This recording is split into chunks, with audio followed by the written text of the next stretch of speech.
Good morning. কেমন আছো বলো তো সবাই? আশা করছি সবাই তোমরা ভালো আছো, আর আমরাও না বেশ ভালো আছি। আমার আরও একটি নতুন ব্লগে আবারও তোমাদেরকে স্বাগত জানাচ্ছি। ঘড়িতে বাজে 7:20 আর আমি ঘুম থেকে উঠেছি তখন বাজে 7টা। আর উঠে গা হাত পা ধুয়ে আগে গোপোষণার সকালের সেবাটা দিতে চলে আসলাম। আর গোপোষণাকে সকালে সেবাতে বসিয়ে রেখে আমি চলে গেছিলাম ছাদে ফুল তুলতে, প্রতিদিনের যেটা রুটিন আমার সেটাই। আর কিন্তু তোমাদের ছাদে নিয়ে যাওয়া হয়নি, কারণ সময়ের কারণে না ছাদের গাছগুলিতে সেরকম জল দিতে পারছি না, ফুলও ঠিক সেরকম সুন্দর ফুটছে না। তো আর তোমাদেরকে ছাদে নিয়ে গিয়ে কী করবো, আর এত পরিমাণে আগাছা জন্মেছে গাছগুলির গোড়ায়। আগে তো আমি নিজেই পরিষ্কার করতে পারতাম, কিন্তু এখন আর এগুলি নিজের দ্বারা হয় না। হয় যদি ঘরে কেউ থাকে তাহলে অবশ্যই আমি এই কাজগুলি নিজেই করতে পারি। কোনো কাজকে আমি কখনো ভয় পাই না, বা কোনো কাজকে আমি ছোট বলে মনে করি না। মনে হয় সমস্ত কাজই ভালো। আর এদিকে দেখো আমি এবার মেয়ের জন্য একটুখানি মুসলি নিয়ে নিয়েছি দুধ দিয়ে, আর এদিকে আমাদের জন্য চা নিয়ে নিয়েছি, যেটা তোমরা প্রতিদিনই দেখতে পাও। কিন্তু কিছু করার নেই, আমরা সকালে ঘুম থেকে উঠে চা না খেলে আমি অন্তত, আমার বোন না খেলেও পারে, কিন্তু আমি চা না খেলে আমার মাথার ঠিক 12টা বেজে যায়। তো সেই কারণে চাটা আমার খেতেই হয়। আর তোমরা কারা কারা আমার মতো আছো বলো তো? এই যে কৌটোর নিচে ভাঙা বিস্কিটগুলি পড়ে আছে সেগুলি কিন্তু আমি খেয়ে নিই, আমার বেশ ভালো লাগে খেতে। কারণ আমার মেয়ে যেহেতু বিস্কিট দিয়ে দুধ দিয়ে কোনো ধরনের খাবার খায় না, তো সেই কারণে এই বিস্কিট ভাঙা গুঁড়োগুলি আমাকেই খেতে হয়। ওরা আবার খায় একটুখানি ভালো বিস্কিট হলে ভাঙাটাও ওরা খেয়ে নেয়। কিন্তু যেহেতু এটা খুব বেশি একটা ভালো বিস্কিট নয়, কিন্তু আমার আবার খুবই প্রিয় বিস্কিট, যেটা হচ্ছে গুড ডে। তো সেই কারণে আমি এগুলিকে আর ফেলি না বাবা, আমারটা আমি খেয়ে নিই। আর রান্নাঘরের চালের ড্রামটাতে চাল হয়ে গেছে বাড়ন্ত, এবার চালটাকে ভরতে হবে। এই ড্রামটা আমাদের শোয়ার ঘরে থাকে, তো এটাকে এনে এখানে এবার এই ঘরে ড্রামটা ভরে নিচ্ছি। আর এটা এত ওজন ছিল, আমি কিছুতেই এটাকে তুলতে পারছিলাম না। বড় ঘরে থাকতে যদি বলতাম তাহলে ভালো হতো, কিন্তু ও তো বেরিয়ে গেছে। আমি তো ভেবেছি মনে হয় অল্প একটুখানি চাল আছে, সেটা ঢালতে আমি পারবো, কিন্তু আসলে আর আমার দ্বারা হয়নি, জানো তো। আর এই মুহূর্তে চাল না নিলে না রাত্রে আবার ভাত রান্না করতে হতো। তো সেই কারণে যেহেতু আমি সকালে একেবারে ভাত তরকারি যা করার করে নিই, কারণ রাত্রিবেলা ওকে ছোটোটাকে নিয়ে আমার দ্বারা আর কিচ্ছু করা সম্ভব হয় না। আর রাত্রে রান্নাটা আমি পছন্দও খুব কম করি। তবে এখন যেহেতু নিরামিষ খাওয়া হচ্ছে, রাতে একটুখানি পরোটা রুটি হলে বেশ ভালো হয়, ভাত আর খেতে না ইচ্ছে করে না। কিন্তু কি করে করি বলো? ও তো অনেক দিন এত পরিমাণে কান্না করে, আবার অনেক দিন একটুখানি ভালো হয়ে থাকে। তো সেটা আমি কি করে বুঝবো যে তার মনটা আজকে কোন দিকে, আজকে কান্না করবে নাকি আজকে হাসবে? তো সেই কারণে আর এই রিস্ক নিই না, একেবারেই ভাতটা রান্না করে নিই। তো একটুখানি চালের প্রয়োজন ছিল, তাই তো ওই ঘর থেকে কৌটোটা এনে ভরে নিলাম। আর আজকে সয়া চাপ হবে, তো বর বলছিল কিছু একটা করো, আর ভালো লাগছে না, সয়া চাপটাকে একটুখানি ঝাল ঝাল করে রান্না করো তেল ঠেল দিয়ে।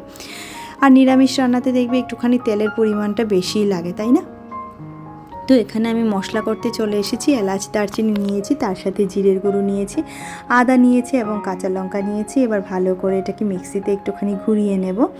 এই যে আমার স্মুথ একটা পেস্ট রেডি হয়ে গেছে, আর এদিকে আমার চাপগুলিও সেদ্ধ হয়ে গেছে। এবার এটাকে নামিয়ে ঠান্ডা করে নেব। আর এই সয়া চাপটা খেতে ভালোই লাগে, কিন্তু সময়ের অভাবে একটুখানি আলু দিতে পারিনি। আলু আমার ঘরের, আমার বর এবং আমার মেয়ে ভীষণ পছন্দ করে। যদি একটুখানি দিতে পারতাম ভালোই হতো, কিন্তু এই মুহূর্তে একদম সময়ের অভাব, সেই কারণে দিতে পারিনি। আর এদিকে আমার চাপগুলি দেখো খুব সুন্দর করে সেদ্ধ হয়ে গেছে, ভালোই লাগছে বেশ দেখতে। এবার এখানে বসিয়ে দিয়েছি একটুখানি এই ভেন্ডিগুলো না গতকালকে, তার আগের দিন কেটে রেখেছিলাম, না গতকালকে কেটে রেখেছিলাম, কিন্তু আর ভাজা হয়নি। তো আজকে ভাবলাম একটুখানি আলুর সাথে এটাও ভাজা করে নিই, মিঠিকে টিফিনে দিয়ে দেওয়া যাবে। আর এদিকে দেখো 4খানা লঙ্কাও দিয়ে দিয়েছি। ওই একটু ভাজার মধ্যে লঙ্কা দিলে ভাতের সাথে ডলে খেতে বেশ ভালো লাগে কিন্তু, তাই না?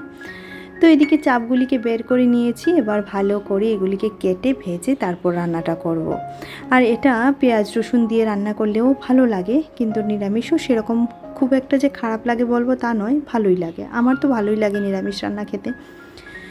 আর এদিকে দেখো সুন্দর করে সবগুলিকে কেটে নুন হলুদ মাখিয়ে এবার অনেকটা পরিমাণে তেল দিয়ে এগুলিকে ভাজতে হবে।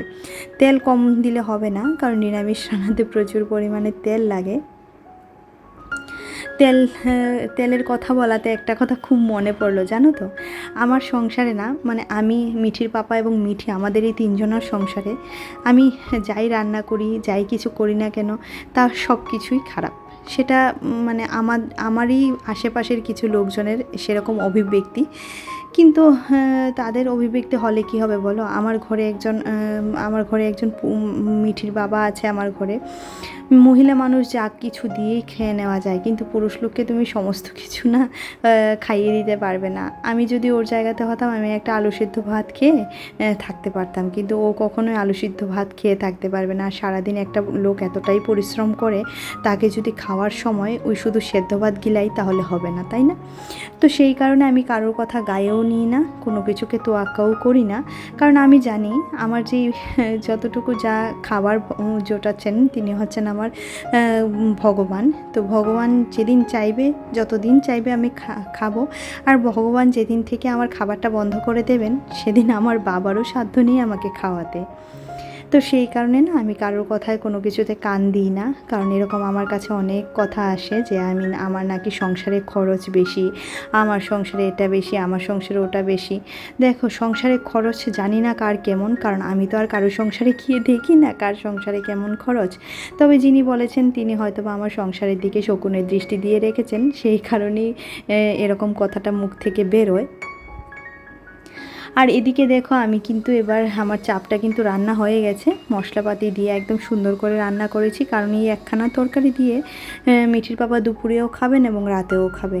তো সেই কারণে ওকে যদি এই তরকারিটা একটুখানি তরিপত করে রান্না না করে দিই, তাহলে সে খাবে কি দিয়ে বলো? তাই কথা বলার আগে না দু একবার নিজের কথাটাকে চিন্তা ভাবনা করে বলা উচিত, যে আমি কি বলছি এবং কেন বলছি, তাই না? যেহেতু আমি কোনো কিছু সহ্য করতে পারি না, আমি তোমাদের সাথে শেয়ার করি, কারণ জানি আমার এই একজনই দেখুক ভিডিও বা দুজনই দেখুক, তার মধ্যে আমি যাকে বলছি সে কিন্তু অবশ্যই আমার ভিডিওটি দেখতে পাচ্ছে। আর এদিকে দেখো, আমার কিন্তু পুজো শেষ হয়ে গেছে, আর এদিকে আমার মা একটা নিরামিষ তরকারি পাঠিয়েছে। আর আরও একটা কথা বলে রাখি, গতকাল আমি তোমাদের সাথে সন্ধেবেলা ভিডিওটা শেষ করে দিয়েছিলাম, তারপর মিঠির পাপা যেহেতু বাড়ি গিয়েছিল, আমার শাশুড়ি মা কিন্তু অনেক ধরনের খাবার পাঠিয়েছিল, সেটা আর তোমাদের সাথে শেয়ার করতে পারিনি। মা পাঠিয়েছিল নিরামিষ তরকারি, পনিরের একটা তরকারি করেছিল, তারপর রুটি পাঠিয়েছিল মিঠির জন্য, অনেক কিছুই পাঠিয়েছিল। সে রান্নাগুলি বেশ দারুণ ভালো হয়েছিল, কারণ সবাই জানে যে আমি এখন বাচ্চাকে নিয়ে, সবাই বলতে কি আমার মা এবং আমার শাশুড়ি মা, আমি কারো থেকে কোনো কিছু, সত্যি কথা বলতে কি আমি কারো থেকে কোনো কিছু আশা করি না যে আমাকে ও এটা করে দেবে, সে এটা করে দেবে। তারপর আমার মা এবং শাশুড়ি মা, ওরা যেহেতু আমার নিজের মানুষ, দেখে সহ্য করতে পারে না হয়তো বা যে আমি রান্না করতে পারি না সময়ের জন্য, তো সেই কারণে শাশুড়ি মাও পাঠায় এবং মাও মাঝে মধ্যে পাঠায়। আর যেহেতু নিরামিষ পর্ব চলছে, আমি আগেও বলেছি, সেই কারণে আমার মা নিরামিষ তরকারিটা রান্না করে পাঠিয়েছে। মা জানে আমি সবজি খুব ভালোবাসি খেতে, কিন্তু কাটার সময়ের অভাবে আমি এখন আর সেরকম সবজি খেতে পারি না। তারপর তোমাদের সাথে বকবক করতে করতে কিন্তু এখানে রান্নাঘরে বেশ কয়েকটা জলের বোতল আমার ভরা হয়ে গেছে, ভরে দুখানা বোতল আবার ফ্রিজেও রেখে দিয়েছি, কারণ এই মুহূর্তে ঠান্ডা জলের প্রয়োজন পড়বে মিঠির পাপার। ভাত খাইতে বসলে বলবে আমার জন্য ঠান্ডা জল একটুখানি ব্যবস্থা করে রেখো তো। তো সেই কারণে আমারই এগুলি ভরতে হয়, সে তো কখনোই এগুলা ভরে না। আর এদিকে মিঠির জন্য দুধ নিয়ে নিয়েছি, আর এই যে ছোটোটার পেসিফায়ারটা সেদ্ধ করেছিলাম সেগুলিও নিয়ে নিয়েছি, আর ওর ওষুধ খাওয়ার ড্রপারগুলো সেগুলিও ভালো করে জল দিয়ে পরিষ্কার করে ধুয়ে নিয়ে রাখলাম, যখন প্রয়োজন পড়বে তখন আবার ওকে খাওয়াতে পারবো। তো বর দুপুরবেলা দই এনেছিল, তার সাথে ভগবানের জন্য মিষ্টিও নিয়ে এসেছে। আর এই যে ছোট্ট ছোট্ট মিষ্টিগুলি দেখে মিঠি যে এত খুশি হয়েছে, এত খুশি হয়েছে কি বলি। তো চলো ভগবানকে এখন মিষ্টি দিয়ে আগে ভোগটা দিই। মিঠি বলছি যে ছোটো মিষ্টিগুলা দিয়েই ভগবানকে ভোগ দাও আজকে। তো এদিকে দেখো, ওর কথা মতো ছোটো মিষ্টি দিয়েই আমার গোপু সোনাকে এবং আমার সমস্ত ভগবানকে ভোগ লাগিয়ে দিলাম।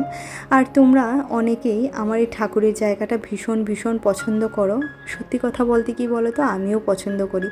আর এই ঠাকুরের জায়গাটা আমি তিলে তিলে তিলে তিলে বানিয়েছি, কারো থেকে 1 টাকাও নিইনি, 1 পয়সাও কারো থেকে নিইনি।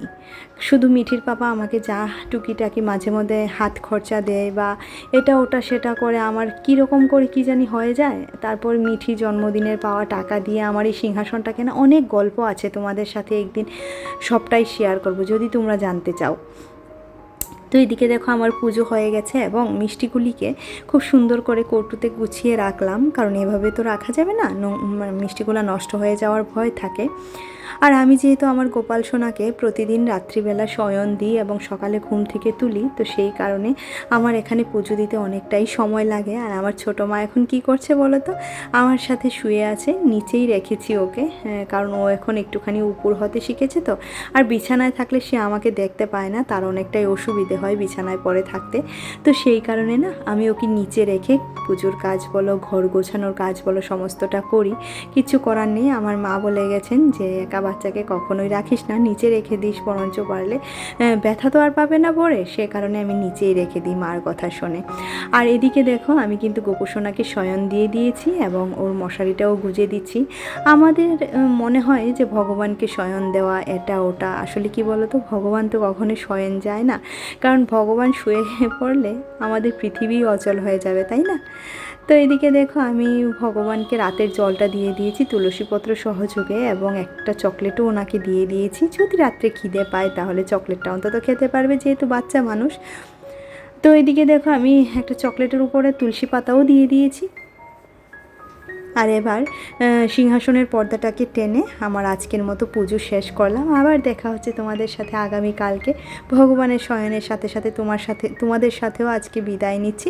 দেখা হচ্ছে পরবর্তী আরও একটা ব্লগে। ততক্ষণের মতো সবাই ভালো থেকো, সুস্থ থেকো এবং অবশ্যই করে নিজের শরীরের খেয়াল রেখো, কারণ তুমি না ভালো থাকলে না তোমার সংসারের কেউ তোমার চিন্তা ভাবনা করবে না। নিজের শরীরের খেয়াল নিজেকেই রাখতে হবে।